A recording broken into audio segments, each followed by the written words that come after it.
বর্ষা মৌসুমের শেষে দেশে আবারও বেড়েছে ডেঙ্গুর প্রাদুর্ভাব। সেই সঙ্গে বাড়ছে ডেঙ্গুতে মৃত্যুর সংখ্যাও। কেবল চলতি মাসের প্রথম 10 দিনে এ রোগে আক্রান্ত ও মৃতের সংখ্যা আগস্ট মাসের দ্বিগুণেরও বেশি। কীটতত্ত্ববিদরা বলছেন, সেপ্টেম্বরে কার্যকর পদক্ষেপ গ্রহণ না করলে অক্টোবরে পরিস্থিতি আরও ভয়াবহ হতে পারে। বিশেষজ্ঞ চিকিৎসকরা বলছেন, লক্ষণ দেখলেই চিকিৎসকের শরণাপন্ন হতে হবে। একই সাথে শিশু ও বৃদ্ধদের জন্য নিতে হবে বাড়তি যত্ন। বিস্তারিত আমিনা হিরার বিশেষ রিপোর্টে।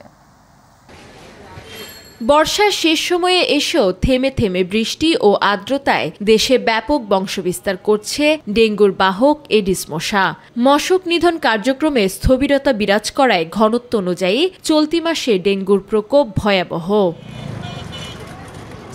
গত মঙ্গলবার একদিনেই এ রোগে মারা গেছেন 5 জন। এ নিয়ে চলতি মৌসুমে ডেঙ্গুতে আক্রান্ত হয়ে মৃতের সংখ্যা শতাধিক ছাড়িয়েছে।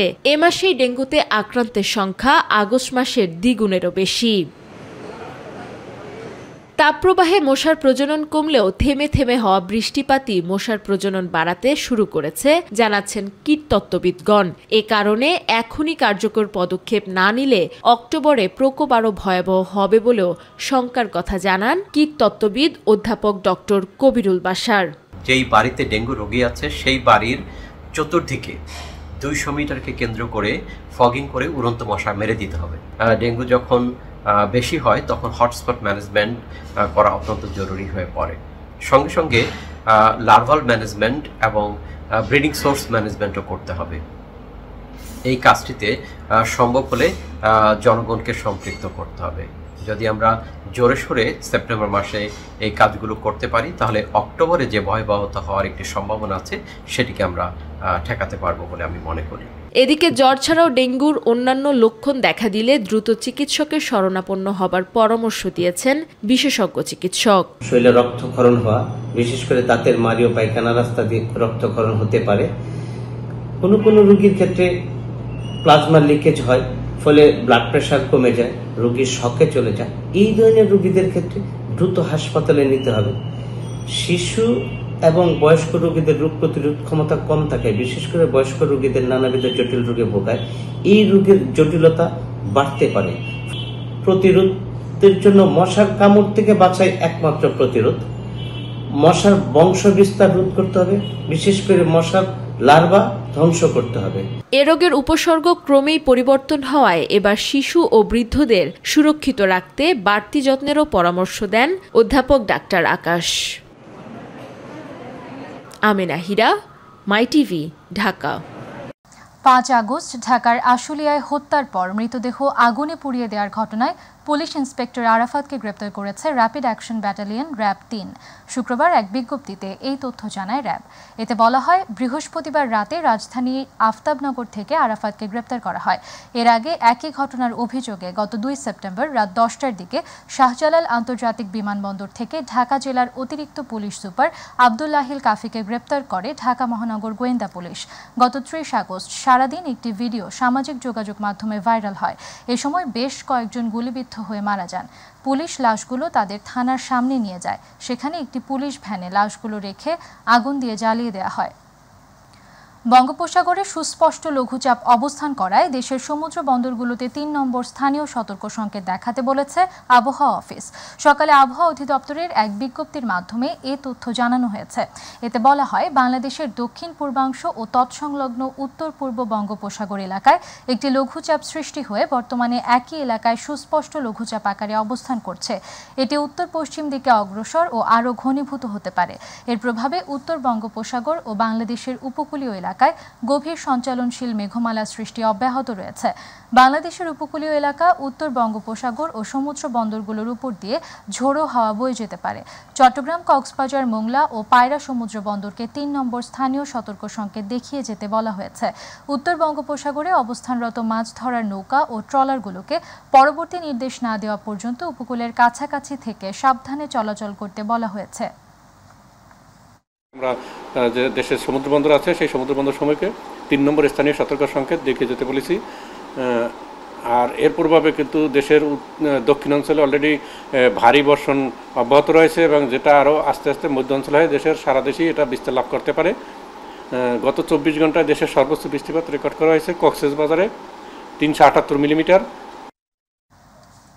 অন্তর্বর্তী সরকার গঠন হওয়ার 1 মাস অতিবাহিত হলেও খালেদা জিয়া এবং তারেক রহমানের বিরুদ্ধে বিগত দিনে হওয়া মিথ্যা মামলা কেন প্রত্যাহার করা হচ্ছে না তা নিয়ে জনগণের মধ্যে ক্ষোভ তৈরি হচ্ছে বলে মন্তব্য করেছেন বিএনপি চেয়ারপারসনের উপদেষ্টা জয়নুল আবেদিন ফারুক।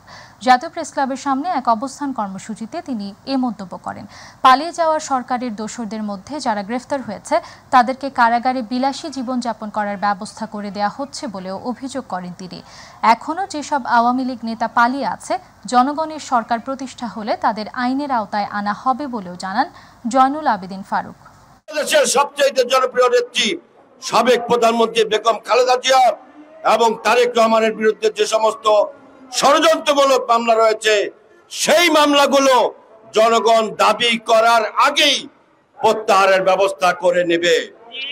কিন্তু দুঃখজনক হলো সত্য, এখনো পর্যন্ত তা প্রত্যাহার করা হয়নি। নির্বাচনে বাংলাদেশ জাতীয়তাবাদী দল এক মাথা এক ভোটে নির্বাচনে জয়লাভ করে ক্ষমতা আসলে কোন দুর্নীতি, কোন স্বজনপ্রীতি, কোন বিষয়ে মাথা ঘামাবে না। জনগণের প্রতিনিধি সংবিধান মতে ইনশাআল্লাহ কাজ করবে। কক্সবাজার সদরের ঝিলংঝা পাহাড় ধসে একই পরিবারের 3 জনের মৃত্যু হয়েছে। বৃহস্পতিবার রাত 2টার দিকে উপজেলার ঝিলংঝা ইউনিয়নের দক্ষিণ ডিক্কুল এলাকায় এই দুর্ঘটনা ঘটে। নিহত আঁখি মনির শাশুড়ি জানান, রাত 2টার দিকে ভারী বৃষ্টি হলে মিজানের বাড়ির দিক থেকে একটি পাহাড় ধসের বিকট শব্দ শুনতে পান তারা। পরে তারা গিয়ে দেখেন মিজান সপরিবারে মাটি চাপা পড়েছেন। তাৎক্ষণিকভাবে মিজানকে জীবিত উদ্ধার করা গেলেও পরে দমকল বাহিনীর সহযোগিতায় উদ্ধার তৎপরতা চালিয়ে স্ত্রী ও 2 শিশু মেয়ের মরদেহ উদ্ধার করা হয়। এদিকে ভারী বৃষ্টিতে পাহাড় ধসে উখিয়ায় রোহিঙ্গা ক্যাম্পে আরও 3 জনের মৃত্যু হয়েছে।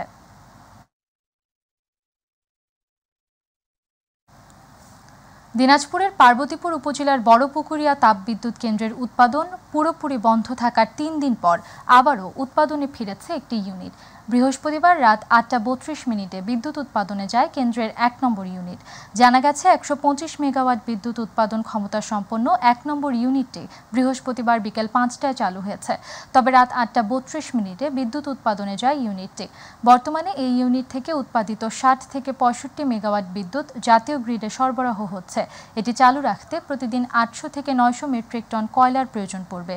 জানা যায়, বড়পুকুরিয়া খনি থেকে উৎপাদিত কয়লা দিয়ে 525 মেগাওয়াট বড়পুকুরিয়া কয়লা ভিত্তিক তাপবিদ্যুৎ কেন্দ্রের উৎপাদন কার্যক্রম চালিয়ে আসছে চীনা ঠিকাদারি প্রতিষ্ঠান হারবিন ইন্টারন্যাশনাল।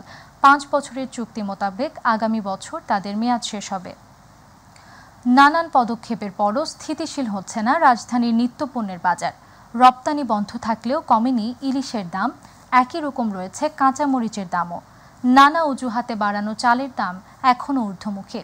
আমদানির পরও পেঁয়াজের বাজার স্থিতিশীল নয়। ভোক্তাদের অভিযোগ, বাজার পরিস্থিতির উত্তাপে নাজেহাল সাধারণ মানুষ। আর এর পেছনে কলকাঠি নাড়ছে সেই পুরনো মুনাফাখোর সিন্ডিকেট। বিস্তারিত আমিনা হীরার রিপোর্টে। সপ্তাহের ব্যবধানে কমেনি নিত্যপণ্যের দাম। নানা অজুহাতে বাড়ানো চালের দামই কিনতে হচ্ছে ভোক্তাদের। গেল 2 সপ্তাহ ধরে আমদানির পরও পেঁয়াজের কেজি 115 থেকে 120 টাকা। পেঁয়াজ আগের দামে আছে 115, 110 এরকমের ভিতরে আছে। গরম মশলার দাম কিছু কমছে। আন্দোলনে এবং বন্যার কারণে চালের দামটা বাড়ছে। এক একটা চাইলে মনে করেন মোটা চাল যেটা এটা 8-10 টাকা করে বাড়ছে। বাজারে চড়া দামেই বিক্রি হচ্ছে সব ধরনের মুরগি। ব্রয়লার মুরগির দাম কেজিতে বেড়েছে 10 থেকে 15 টাকা। মুরগির দাম বাড়ার অজুহাতে ডিমের দামও বেশি। গরুর মাংস বিক্রি হচ্ছে কেজি প্রতি 780 টাকা দরে। রপ্তানি বন্ধ থাকলেও ইলিশ মাছের বাজারে রীতিমতো আগুনের উত্তাপ। গেল সপ্তাহের তুলনায় কেজি প্রতি দাম বেড়েছে 100 টাকা। বেড়েছে অন্যান্য মাছের দামও। 1 কেজি 300-400 গ্রাম 2200 টাকা কেজি। গত সপ্তাহ 23 সপ্তাহ কেজি মধ্যে 100 টাকা বাড়ছে। কয়েকদিন আগে কিনছি যেটা ছিল 1000 টাকার মতো। একটু দামটা তো আছে, আগে একটু দাম তো বেশি আছে মোটামুটি। আগে একটু যা কম ছিল এখন একটু বেশি আছে। গেল সপ্তাহের তুলনায় কিছুটা কমেছে সবজির দাম। তবে নতুন সবজি হিসেবে শিমের কেজি 180 থেকে 200 টাকা। কাঁচামরিচের দাম এখনও আটকে আছে 200 টাকায়। ভোক্তাদের দাবি, সবজির চড়া দামে অতিষ্ঠ তারা। সবজি যে 30 টাকা, 50 টাকা, 60 টাকা এরকম কই কমছে কেমনে খাবে এত দামে তরকারি খাইতে যায় এত কিছু খাওয়া যায় বলেন গরু মাংস খাওয়া যায় না মুরগিরও দাম মাছেরও দাম আলু যদি খাই যদি 80 টাকা 70 টাকা কেজি তাহলে আমাদের মতো পোষায় না আমাদের মতো সমস্যা আমাদের মতো লোকজনের এসে সমস্যা বাজারে মধ্যস্বত্বভোগীদের কারণেই দাম নিয়ন্ত্রণে নেই এমন অভিযোগ করেন ভোক্তারা। যেখান থেকে সাপ্লাই চেইনে মানে আমরা যেটা বলি যেখান থেকে যোগান আসছে ওখান থেকে আপনাকে কমাতে হবে ওখানে মনিটরিংটা হতে হবে। Amena Hira, my TV, Dhaka. রাজনৈতিক পালা বদলের পরপরই সারা দেশের মতো বরিশাল সিটি কর্পোরেশনেও আওয়ামী লীগপন্থী মেয়র, কাউন্সিলর ও সংরক্ষিত মহিলা কাউন্সিলররা আত্মগোপনে। বেশিরভাগ সময় বন্ধ থাকছে ওয়ার্ড কার্যালয়, ফলে নাগরিক সেবা থেকে বঞ্চিত ওয়ার্ডবাসী। বন্ধ এসব কার্যালয় ঘুরে আসাদ চৌধুরীর ক্যামেরায় পারভেজ রাসেলের রিপোর্টে বিস্তারিত। ৫৮ বর্গমাইলের মহানগরী বরিশাল সিটি কর্পোরেশন ৩০টি ওয়ার্ড নিয়ে গঠিত। মেয়র, কাউন্সিলর, সংরক্ষিত সহ মোট ৪১ পরিষদের অধিকাংশই ছিল আওয়ামীপন্থী। ৫ আগস্টে ছাত্র জনতার অভ্যুত্থানে শেখ হাসিনা সরকারের পতনের পরপরেই আত্মগোপনে গিয়েছে সবশেষ মেয়র সহ প্রায় ২০ জন ওয়ার্ড কাউন্সিলর। এখন তো আমাদের ২ নং ওয়ার্ডের কাউন্সিলর যিনি সেও এখন আত্মগোপনে আছে, তা আমাদের যে সুযোগ সুবিধাগুলো সেগুলো আমরা ঠিকভাবে পাচ্ছি না। জনপ্রতিনিধিরা না থাকায় কার্যালয়গুলো তালাবদ্ধ, ফলে কাউন্সিলর কার্যালয় থেকে সকল সেবা থেকে বঞ্চিত হচ্ছেন নাগরিকরা। জননিবন্ধন করতে পারতেছে না, চারিত্রিক সনদ নিতে পারতেছে না, তারপর জায়গা জমির যে একটা ওয়ারিশ সার্টিফিকেট এগুলো নিতে পারতেছে না। আসলে দৈনন্দিন যে মানুষের সমস্যা থেকেই যাচ্ছে। আমার মনোবল আছে, আমার আত্মবিশ্বাস আছে যে আমি এই সেবার মাঝেই মানুষের মাঝে আমি ইনশাআল্লাহ বেঁচে থাকবো। জনপ্রতিনিধিদের এমন আত্মগোপনে ক্ষুব্ধ ও হতাশ সাধারণ ভোটার সহ সচেতন মহল। তারা ভয়ে পালিয়ে গেছে। তো সেই জায়গা থেকে আমি বলতে চাই যে আগামীতে যারা আসবে এটা তাদের একটা শিক্ষা। আমরা তো পালিয়ে যাইনি, যারা পালিয়ে গেছেন তারা ভোটে নির্বাচিত ছিল, আর্টিফিশিয়াল বা পাতার নির্বাচনে তারা নির্বাচিত, এই জন্য তারা পালিয়ে গেছে। জনপ্রতিনিধি না থাকলেও সব কার্যালয়ে সচিব রয়েছেন দাবি করছে সিটি কর্পোরেশন। ওয়ার্ড সচিব তিনি কাউন্সিলর কার্যালয়ে দায়িত্ব পালন করেন। সকল কার্যালয়ে আমাদের ওয়ার্ড সচিব ন্যস্ত করা আছে এবং সাধারণ জনগণ যারা কাউন্সিলর কার্যালয়ে উপস্থিত না থাকলেও তার মাধ্যমে সেই সেবাটা পাচ্ছে। আমাদের সিটি কর্পোরেশন থেকে সকল সেবাই আমরা দিচ্ছি। প্রতিশ্রুতি অনুযায়ী নাগরিক সেবা নিশ্চিতে ব্যর্থতায় যদি হয় আত্মগোপন, তবে এদের থেকে শিক্ষা গ্রহণ করুক আগামীর জনপ্রতিনিধিরা। পারভেজ রাসেল, মাই টিভি, বরিশাল। এবারে অন্যরকম সংবাদ।